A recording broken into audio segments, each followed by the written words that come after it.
Salut tout le monde et bienvenue sur ma chaîne YouTube. Aujourd'hui, on va parler de quelque chose un peu différent. On va commencer d'abord avec... Okay guys, I know I can do this, but forget that French. Let's stick to English.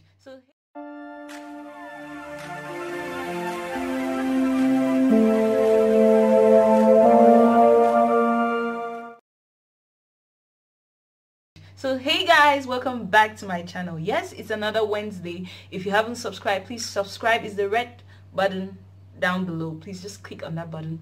Click the notification bell so you get notified each time I post videos. So yes, today I'll be sharing with you the experiences of a graffi girl, an Anglophone girl, a Bamenda girl in a French-speaking town, which is Yaoundé. Some of the challenges that I faced when I first got here, and some of those things that I found so hard to believe. So first, I'll be sharing with you the reason why I had to live in Yaoundé. Before I had visited Yaoundé, I visited an aunt, I visited my bestie, but the final time I had to visit Yaoundé was because I passed the entrance examination into the International Relations Institute, which is based in Yaoundé. So I was excited, like, oh girl, you're going to be a diplomat, all of that shit. Well, yes, I was excited. So I said, oh, I'm going to be living in a different town, but reality did not dawn on me that things were going to be that difficult. First, wait, let me just start with school before I even go to the other aspects. So when I first got to school, I was excited. I went to where the Enjoyyyy logo was. I took a few pictures. Yes, first day at school, international relations and all of that. I was excited, posted that on Facebook. People were commenting, oh, congrats girls, like thank you. Yeah. I was feeling myself. Then I went to class. The first teacher came in and started speaking French. I was like, okay, maybe there's going to be English somewhere. Just keep waiting, Ansel. Yes, just keep waiting. I kept waiting, but there was no English. He spoke in French. I heard people laugh. I heard people ask questions. I saw people. He started dictating notes. People were copying, and I was like, Answer, wake up. This looks like reality. I was like, okay, no, just hold on. Let's wait for the next lecturer. And then the second lecturer came. And then the third, the fourth, the fifth. And all of them speaking just French. So I was lost the first day of school. I started asking myself, like, Answer, are you sure about this? Are you sure you made the right choice trying to come to this school? I mean, I knew there was going to be French, but I didn't know it was just French, and the kind of French I was getting was crazy.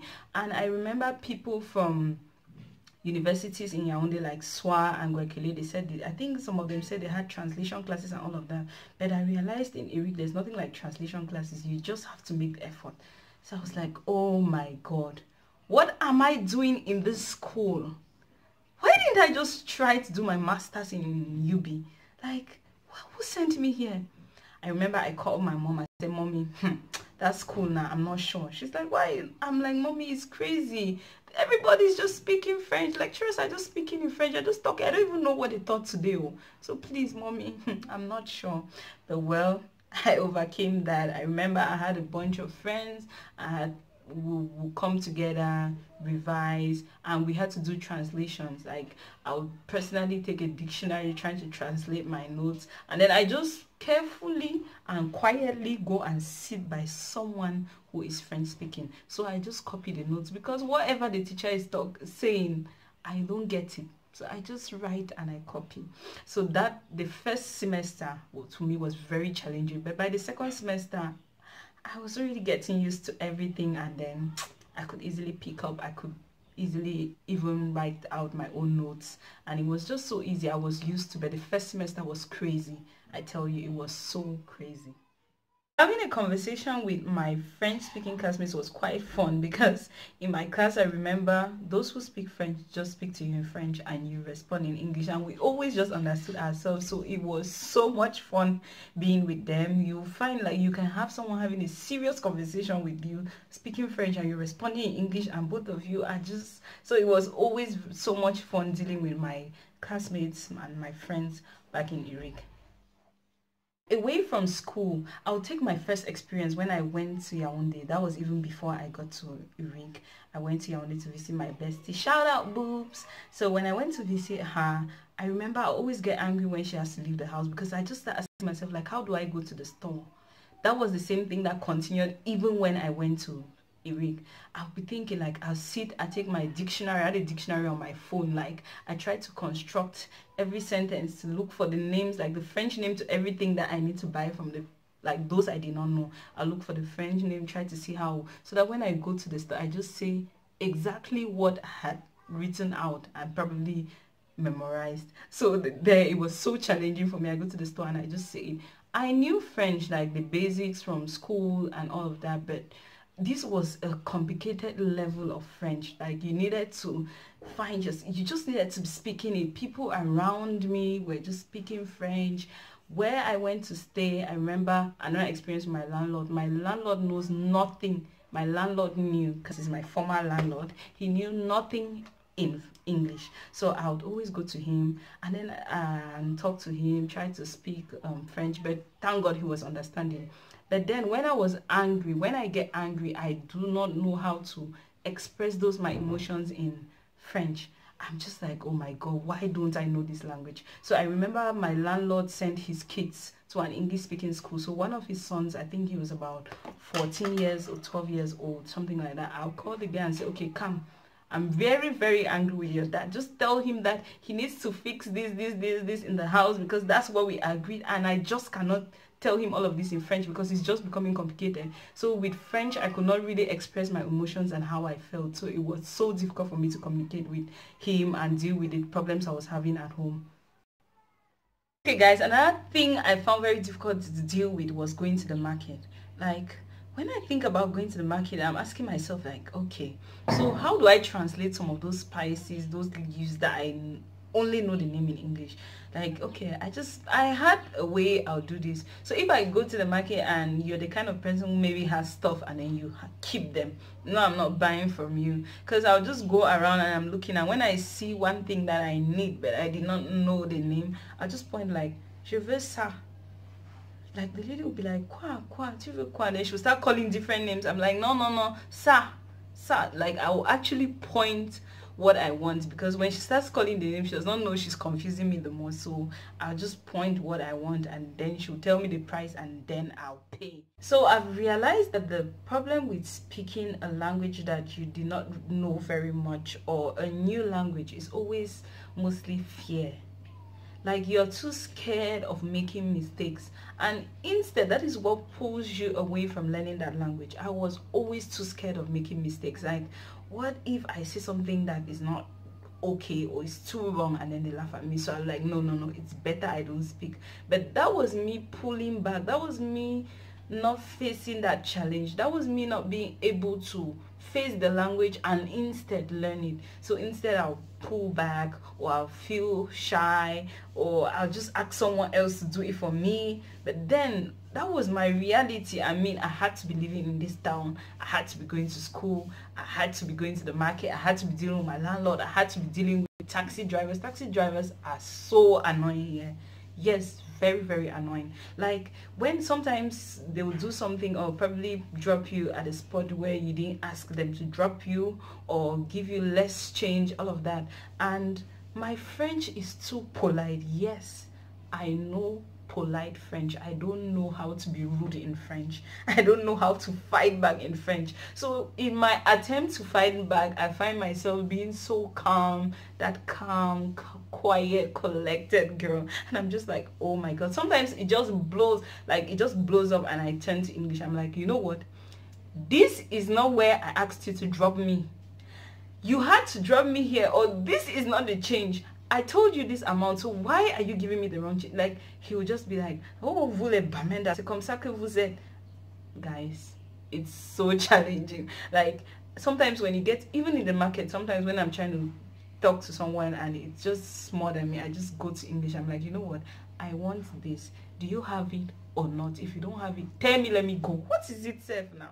And then, guys, another very frustrating thing is, they will tell you, maybe if you're in a taxi trying to speak English, or in the market, they'll tell you that the Cameroon bilang.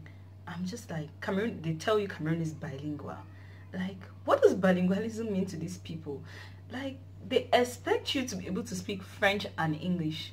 Like, don't speak only English, you should speak French, but they don't think that they too should speak English as well. Like, bilingualism is just on your side. So sometimes I'm like, really, can you hear yourself? Cameroon is bilingual and you're speaking to me in French. Why don't you speak to me in English? So those are some of those challenges I had to face with all this bunch of people. But hey, now everything just seems normal. I just go about my everyday activity.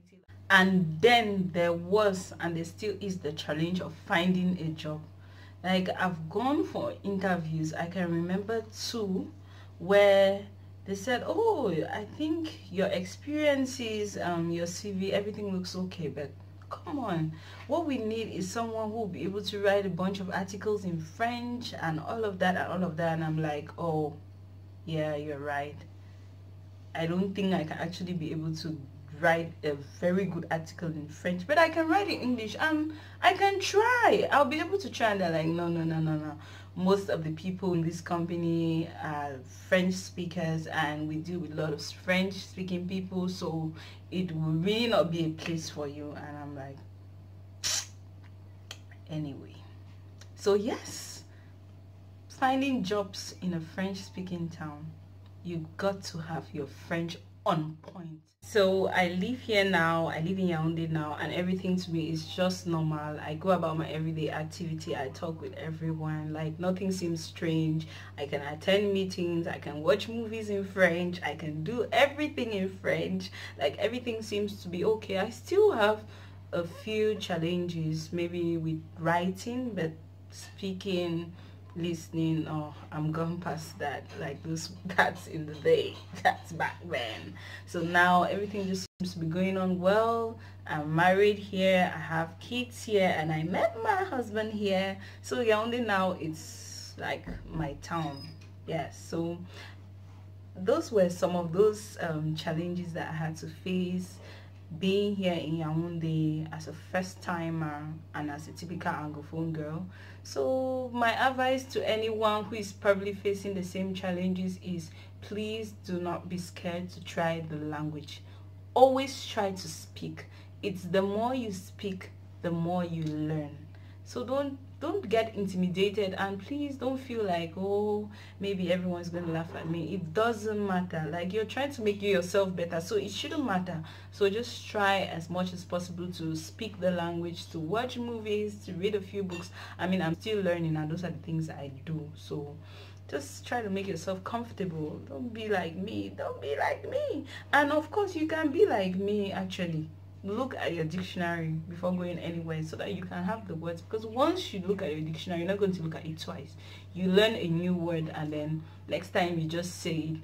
And also listen well to the way people talk. Sometimes I just listen to how someone will call something or make a particular statement, and I just learn from it, and next time I'm making that statement, I just make it in the same way the person was doing it. So yeah, that's it, and that's it. And I mean, someday I'll be here going, you know, I actually can go, but someday I'll do a whole video in French, and I just be like, oui, on est ici parce qu'on est là-bas, et on va là-bas parce qu'on est ici, and all of that. Well, just kidding, don't take any of that serious, because that doesn't even make sense, right? So thank you so much, guys, for watching my channel. Thank you for being here, and until next Wednesday, I'm here, and keep watching, keep liking, keep subscribing, keep sharing, and please, please, please keep coming back.